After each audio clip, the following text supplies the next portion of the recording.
Good evening from London, where we gather tonight to pay tribute to Daphne Caruana Galizia and honour her memory, and to stand in solidarity with Daphne's family and all of you in Malta.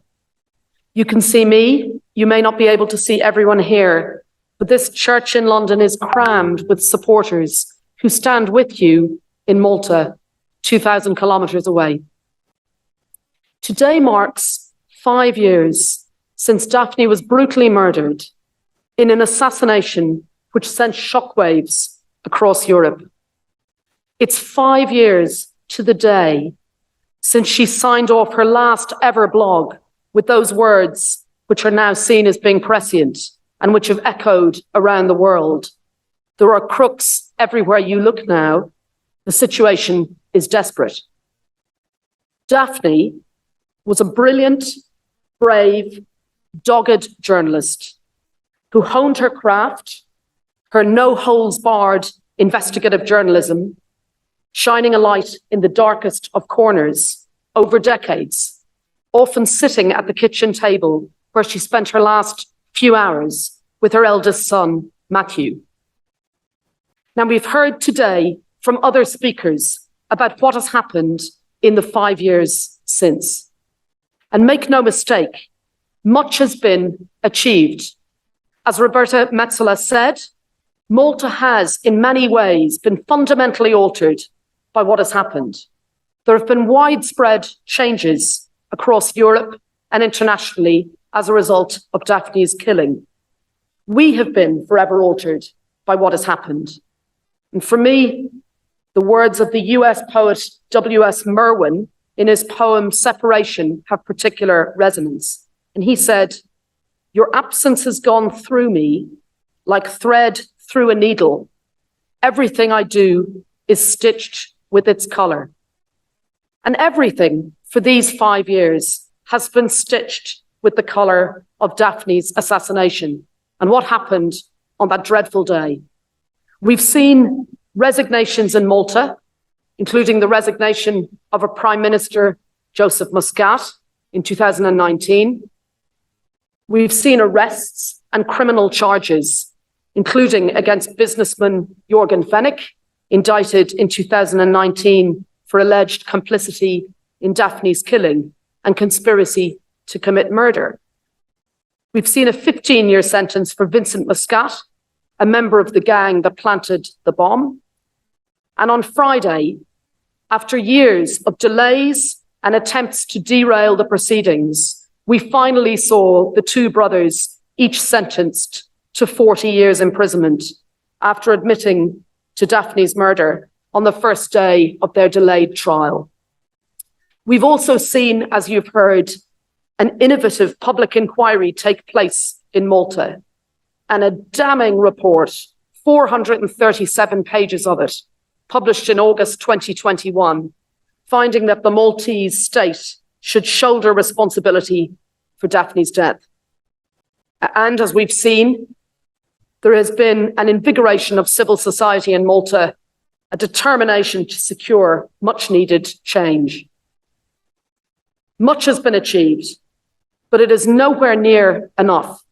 And in London, we join the calls tonight for full justice, bringing to account through the criminal justice system, not only the foot soldiers, but the masterminds, all those who plotted, all those who conspired, all those who obstructed justice, no matter how senior and important they may be. But we also call for wider accountability outside the criminal justice system for those who allowed corruption and impunity to fester and to grow. And that's why tonight I want to highlight 3 key points. First, we remember that all that has been achieved in these 5 years has been achieved only thanks to the incredible determination and dynamism of Daphne's family. Every single achievement over the last 5 years has been a fight. Right from the outset, when I and Jonathan first met the family in those terrible first few weeks in winter 2017, they have had to fight for a fair and independent investigation, rather than a process conducted by the very people who were the subject of Daphne's reporting. They had to fight through the Maltese courts for the first year to stop the then Deputy Police Commissioner, Silvio Valletta, being in charge of the police investigation into the assassination, despite his clear conflict of interest. They had to fight through the Parliamentary Assembly of the Council of Europe to secure that groundbreaking inquiry that was referred to earlier, despite them being entitled to it as a matter of international law. And they had to fight revolting slurs and insults online and whispered in the streets, suggesting that somehow Daphne's own family was responsible, or Daphne herself was to blame, or that the family and activists were conspiracy theorists for believing what has now transpired to be entirely right. This family had to conduct that fight with many very powerful allies in their corner.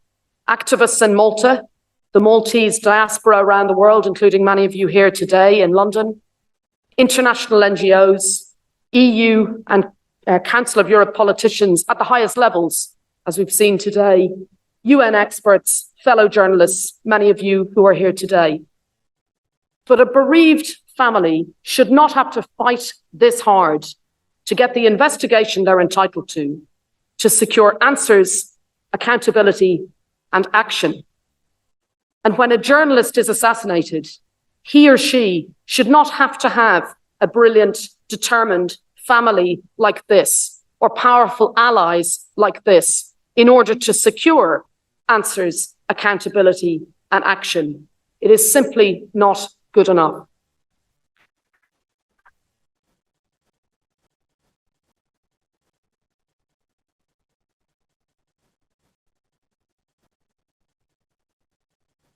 Second, what happened 5 years ago today was deeply shocking. I'm sure many of you in the room will remember viscerally where you were at the time when you learned the news. But we must remember that this was not a bolt from the blue. It was not, in truth, a surprise. It was predictable. And Daphne herself predicted it days before her death. In an interview with the Council of Europe 10 days before she was killed, she described how she had been targeted for over 3 decades. Arson attacks on her home, attempts to cut off her income, freezing of her bank accounts, misogynistic, sexist, dehumanizing, abusive attacks online and in the street, being branded a witch, dozens of libel suits brought against her by ministers and business people. As we now know, thanks to the work of this remarkable family, Daphne's assassination occurred within a culture of total impunity and negative rhetoric directed against Daphne and other journalists in Malta. The result was that a signal was given to Daphne's critics to say that she was fair game. And that signal came from the very highest levels of government in Malta. And that's why, as the public inquiry found, the state created an atmosphere of impunity generated from the highest echelons of the administration inside the Castile, the tentacles of which then spread to other institutions, leading to a collapse in the rule of law. And yet, 5 years after her assassination, and 15 months since publication of that damning 437-page report by the inquiry, there has still been no unequivocal acceptance by the Maltese state of the horrors that Daphne faced, let alone an unequivocal apology for it.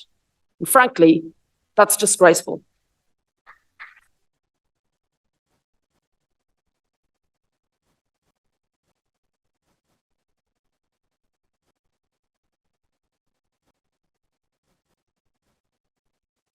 The Maltese state also presided over endemic corruption and fundamental structural failures, the very subjects of Daphne's reporting.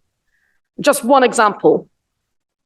Precisely 5 years to the day before her murder, on 16th of October 2012, 10 years ago today, Daphne wrote on her blog about alleged corruption by an EU commissioner from Malta.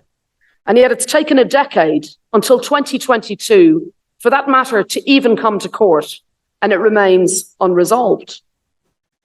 Now, 3 months ago, this year, we even heard former Prime Minister Joseph Muscat, in an interview with Reuters journalist Stephen Gray, say that Daphne had been killed, and I quote, "At a time when she was becoming irrelevant.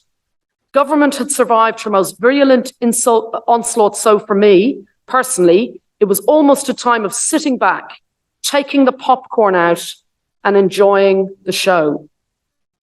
These are disgusting comments which must be condemned by Malta's leaders, and they're comments from 2022.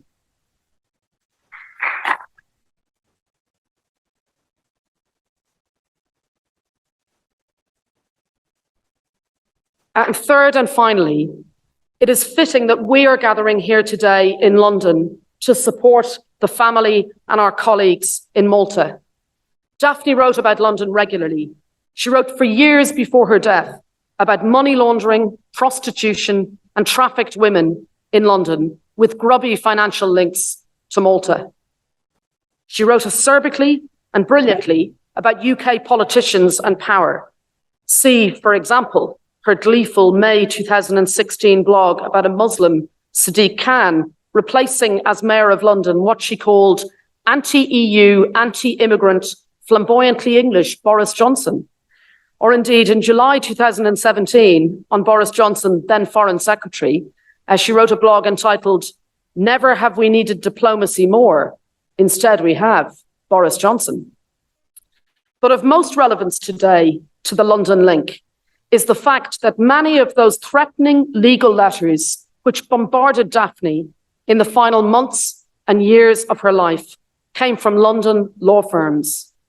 In September 2017, Daphne wrote about that in her blog, citing Private Eye and pointing to London firms being used, in her words, to intimidate journalists and other critics into silence, and how right she was, and how ashamed we should be in London that we allowed that to happen.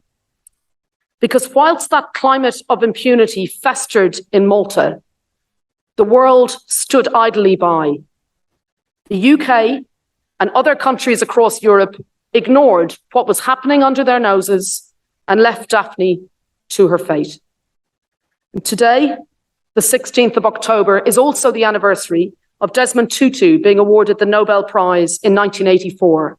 And he once famously said, "If you're neutral in situations of injustice, you've chosen the side of the oppressor.